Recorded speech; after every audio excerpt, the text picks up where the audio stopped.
ลับมาบ้านเฮาเดี๋ยวนี้มีแนวแตกต่างห่วงสนสรรสร้างหลายอย่างได้พัฒนามีแหล่งท่องเที่ยวธรรมชาติสดสวยงามตาแนวทางพักได้นำพาบ่นานดอกนาคงจะเจริญนิสัยเจอดีพี่น้องผู้แก่ผู้เฒ่าว่าจากคำเว้าเห็นแฟนเก่าแก้มขาวเปิ้นเมื่อตอนเฮายังน้อยวาสนาน้อยจึงบ่ได้เพิ่นเป็นสายทุกข์ยากขาดเคินต้องยังประเสริญศัตรูทำลายเสียงปืนแต่ดังก้องที่ค่ายเมืองสอนบ้านเกิดเมืองนอนสาวเมืองสอนแตกแยกสลายศัตรูคมคู่เฮายิงสู้จนญาติได้ใส่สนาพมความยิ่งใหญ่ขับไล่ฝูงมารออกจากแผ่นดินเฮาตัดสินเจอ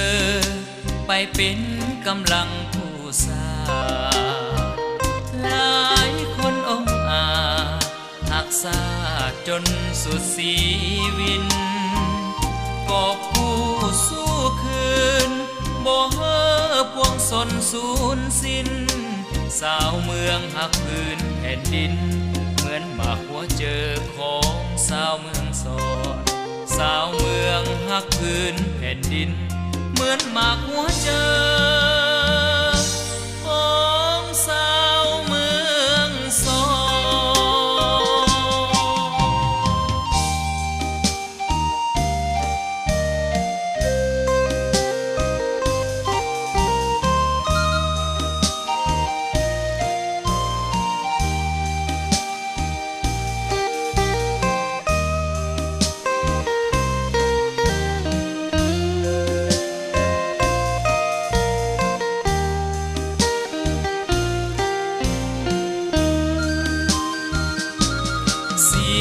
ปืนแต่ดังก้องที่ค่ายเมืองสอน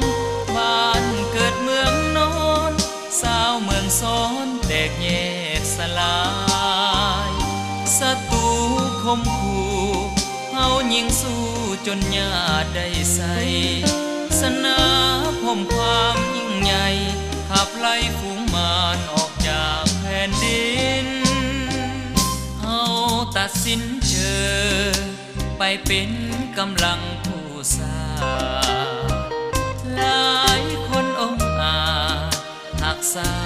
จนสุดชีวิตก็ผู้สู้คืนบ่เฮ่อพวงสนสูญสิ้นสาวเมืองหักพื้นแผ่นดินเหมือนหมากหัวเจอของสาวเมืองสอนสาวเมืองหักพื้นแผ่นดินเหมือนหมากหัวเจอ